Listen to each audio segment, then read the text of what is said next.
Welcome back to the deep dive. Today we are heading out to the desert, and let me tell you, it is not a relaxing trip. No, not at all. We're unpacking We Were Never Friends by Kaira Rouda, and I have to be honest with you right up front.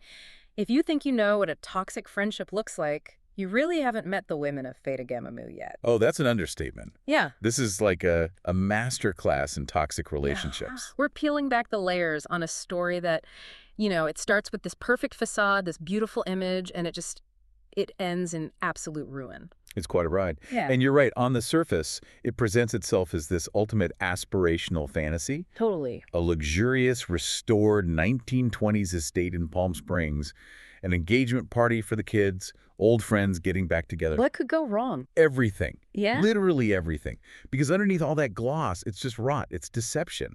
It's this perfect illustration of the idea that the past is never really dead. It's not even past. It's not even past. It's just waiting, Yes. lurking right under the surface, Yeah. waiting for the right moment to just, explode. And the setting itself is such a huge part of that. I mean, let's talk about Gentry House. Yes. It sounds so elegant, right? And it is. It's got that roaring 20s glamour, the Art Deco design, lush bougainvillea, these sparkling blue pools. But there's something just incredibly off about it from the moment you arrive. You feel it immediately. It feels less like a home and more like a stage set. That's because it is a stage set, in Yeah. a way. But it's a macabre one. I mean, this isn't just some rich guy's renovation project where he bought an old house to flip it. No. This is a meticulous, deliberate reconstruction of a site of trauma. So the entire mission of this deep dive, really, is to unpack what happens when this group of women, these former sorority sisters, gather for the first time in 25 years 25 years. at a place that has been purpose-built to look exactly like the hotel where their best friend died. That is just, it's such a specific and deeply creepy detail. It's not just a nice house. It's a ghost story wrapped in high-end architecture. It really is. And then, just to really turn the screws, the author throws in a natural disaster. Of course. A massive dust storm, a haboob traps them all inside. So you have this recipe for disaption, old grudges, buried secrets, and no way out. It's the perfect pressure cooker. Yeah. You couldn't design it better. You strip away all the distractions of the outside world. You remove their ability to just get in the car and leave. And you force these characters to finally confront the one thing they've all been running from for more than 2 decades. There is no escape. So let's orient ourselves a little with the source material. We're looking at Kaira Rouda's novel. And the first thing that jumped out at me, and I think it's crucial, is the structure. We are not just getting one side of the story here. No, and that's so important for a story like this. If we only had one perspective, say from our protagonist Beth, we'd be completely trapped in her bias, in her version of events. Which would be a very different book. A completely different book. Instead, Rouda gives us these alternating perspectives. We hear from Beth, who is sort of the outsider. We get in the head of Roxy, the queen bee. Oh, Roxy's head is a scary place to be. It is a terrifying place. Yeah. Then there's Amelia, the wild card, and Jamie, the high-strung perfectionist doctor. We even get little glimpses from the next generation, Celeste and Zach. Why is that multiple POV approach so important here? I mean, what does it really do for us, the reader? It allows us to see the exact same event through these vastly different, incredibly biased lenses. You realize very quickly that there is no objective truth in this group. There is no shared reality. Right. Like one character's thoughtful comment is another character's brutal passive-aggressive attack. Exactly. A generous gesture is actually a power play. It just highlights this massive disconnect between how these women see themselves and how the world and each other sees them. And driving all of these conflicting narratives is the ghost of a girl named Sunny. Sunny. Yeah. She's been dead for 25 years, but she feels in a lot of ways like the main character. She is the absolute pivot point of the entire story. She's the sun, pun intended, I guess, Yeah. around which all of their individual and collective trauma orbits. That's a great way to put it. Everything that happens in this house, every secret, every lie, it all circles right back to what happened to Sunny at the Desert Sunrise Hotel all those years ago. Okay, so let's break down the players because this dynamic is just fascinating. It feels like a sociology experiment that has gone horribly, horribly wrong. We have to start with Beth. She feels like the anchor for the listener, right? She's our way in. She's the closest thing to a relatable protagonist, yes. Yeah. Beth is definitely the every woman figure in this. She's a single mom. She works for a nonprofit, building low-income housing. She's grounded in a reality that the other women just don't inhabit. At all. But in this group, she carries this label that she just cannot shake. and that's the scholarship student. Ugh, that's such a sticky label. You can be in your 40s, you can be successful doing important work, but you walk back into that room and suddenly you're the charity case again. And that speaks to the rigidity of the social hierarchy in this sorority. It's frozen in time. To the others, Beth will always be the one who didn't really belong, the one who needed their help. And she feels it. She internalizes it completely.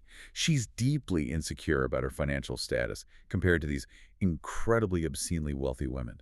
But she has to be there. She has to suck it up because her connection is ironclad.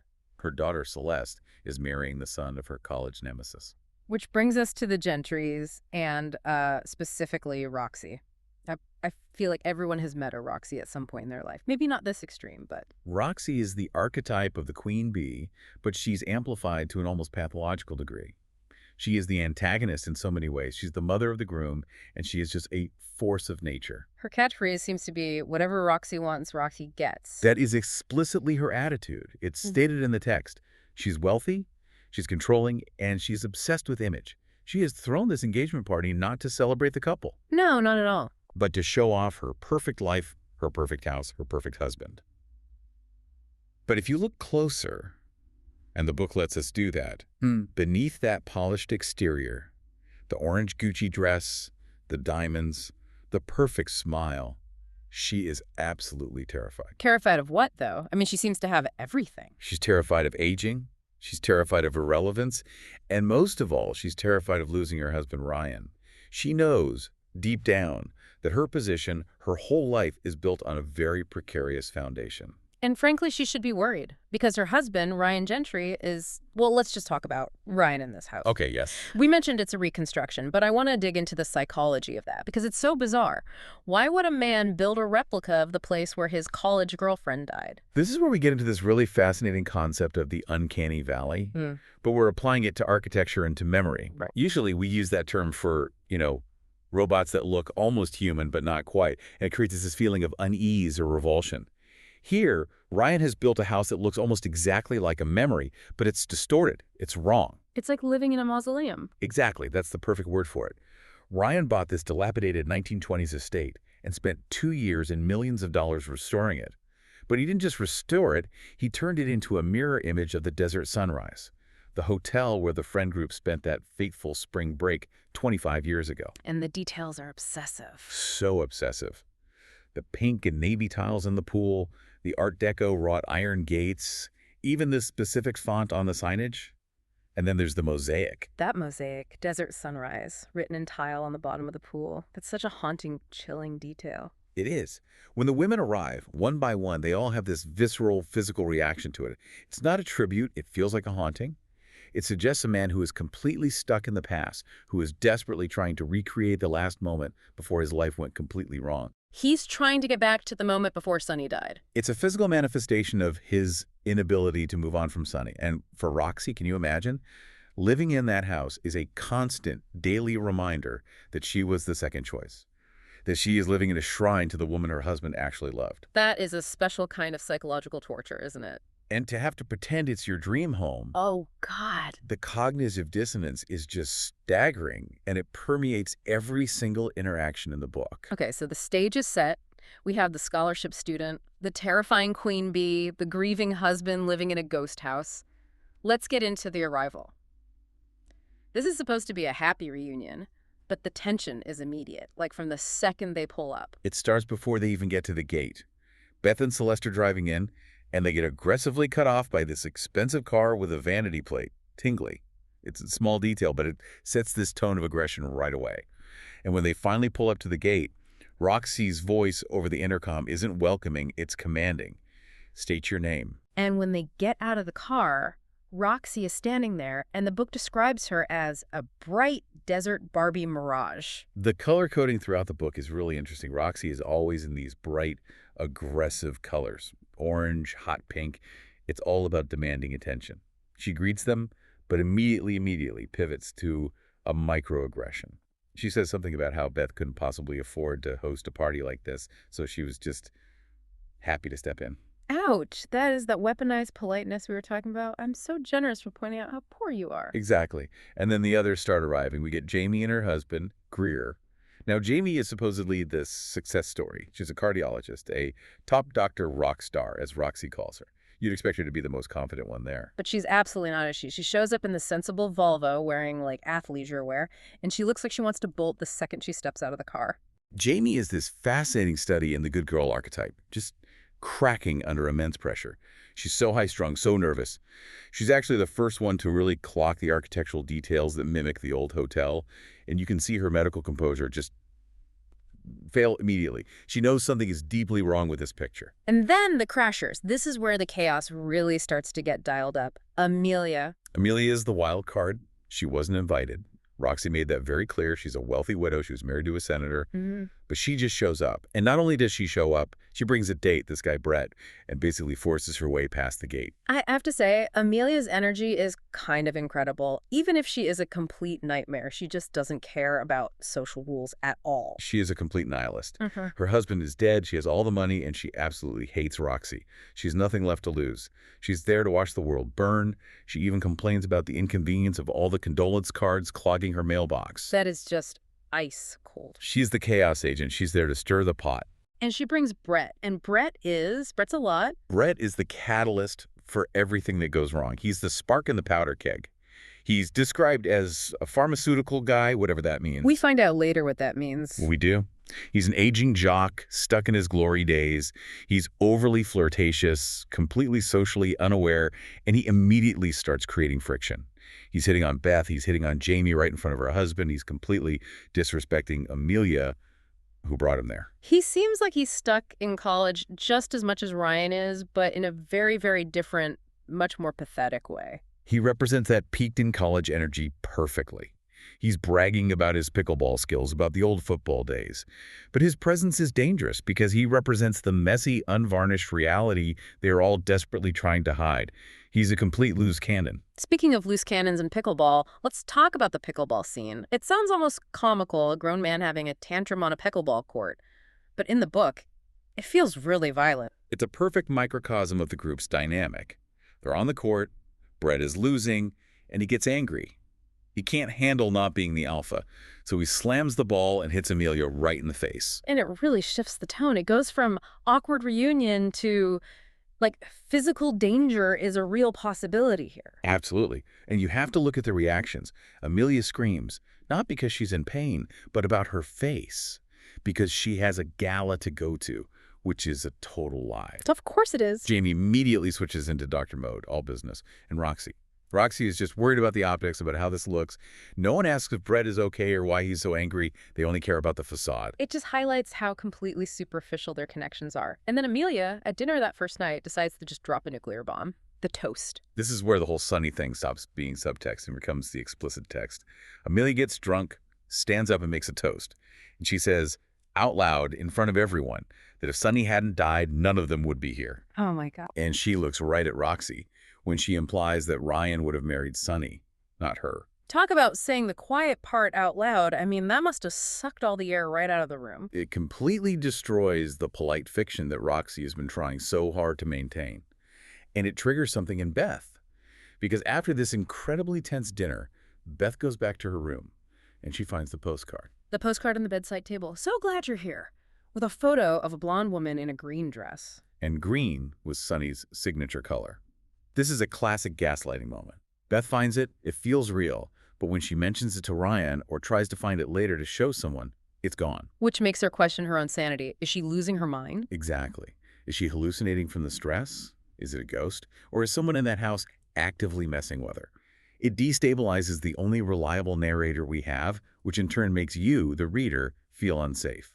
Like the house itself is playing tricks. So the pressure is just at a boiling point. The guests are fighting, the host is unraveling, the house might be haunted, and then nature decides to get involved.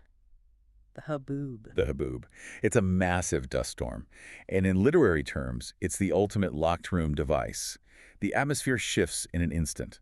You go from sunny, luxurious Palm Springs to choking dust, darkness, and complete isolation. The power goes out. Power goes out. Cell service dies. They are physically completely trapped. It's a great metaphor, too, all that dust being kicked up. It is. It's blinding. Yeah. It forces them to look inward because they can't look outward. They're literally being blinded by the dust of the desert. The same desert where they buried all their secrets 25 years ago. And it strips them of their polish, literally. Yes, they're covered in mud, their hair is a mess, makeup is ruined. The perfect facade is physically stripped away by the sand and the storm. And that's when things go from deeply awkward to deadly, Brett. It starts at lunch during the storm. Brett has what seems to be a panic attack. He starts gasping, saying he can't breathe, and then he just runs outside blindly into the dust storm. Running into a dust storm seems counterintuitive if you can't breathe. Panic isn't rational. Maybe it's the dust, maybe it's guilt from the night before, maybe it's the drugs he might still be taking. We don't know yet. But he runs blind. Ryan, to his credit, goes out to find him, and then you hear the screaming. And they find him floating face down in the pool. Face down in the pool. Another body in a pool. I mean, the echo of what happened to Sonny is just deafening here. The symmetry is undeniable, and it's terrifying. And Jamie, the cardiologist, tries to save him. She performs CPR, but is too late. It fails. Brett is dead. And this leads to what is, for me, one of the most macabre and unforgettable images in the entire story. The piano. I cannot get this image out of my head. Because the storm is raging, emergency services can't get there. They have nowhere to put the body. So the men, Ryan and Greer, move Brett's body onto the baby grand piano in the living room. Just picture that for a second. You're in this Art Deco mansion, millions of dollars of renovations, priceless art on the walls, and there is a dead man wrapped in a wet sheet lying on top of the Steinway. It's a grotesque tableau. Yeah. You have this symbol of high culture and wealth, the piano literally being crushed under the weight of death. It's a symbol that no amount of money or renovation or beautiful architecture can keep death out. It always finds a way in, and Roxy's reaction to this, she wants to keep the party going. This is the absolute climax of her delusion. This is what I call the dinner party from hell. Roxy insists that they all go ahead with the formal dinner. She wants gowns and jewels. You're kidding me. She wants to serve a formal dinner while a dead body is cooling in the next room. That is certifiably psychotic. It's her most desperate attempt at control. It's this belief that if she could just force everyone to dress up and eat a kale Caesar salad, then maybe she could pretend her entire world isn't literally and figuratively falling apart around her. She demands everyone put on a happy face for the engaged couple. But the facade is cracking. I mean, it's shattered at this point. And Ryan is the one who finally swings the hammer. Ryan just snaps. He's been distant and moody all weekend, but the sheer absurdity of this dinner party pushes him over the edge. In the kitchen, before they even sit down to eat, he announces in front of everyone, all the guests included, that he is divorcing Roxy after the wedding. In front of her sorority sisters? Yeah. That has to be Roxy's absolute worst nightmare. Public humiliation. He just lays into her. He accuses her of treating life like a show, of living in a fantasy. He refuses to participate in the Roxy show anymore. He says something like, "It's not perfect, Roxy. It's about as far from perfect as you can get." He is the voice of reality, finally, brutally breaking through her delusion. And this just triggers a chain reaction, doesn't it? Because once that perfect image is shattered, all the secrets start spilling out, and Amelia is standing by with the gasoline and a match. Oh, yeah. Amelia and Roxy have this confrontation where the power dynamic shifts completely. We finally learn that Amelia has been blackmailing Roxy for 25 years. 25 years. And with the divorce announced, Roxy finally says it. "I have nothing left to lose." And she stops the payments. Which means Amelia has absolutely no reason to keep quiet anymore. None whatsoever. The dinner table becomes a confessional, or maybe an interrogation room. The power is flickering, the storm is still raging outside, and Amelia pushes Roxy relentlessly to tell the truth about what happened to Sonny.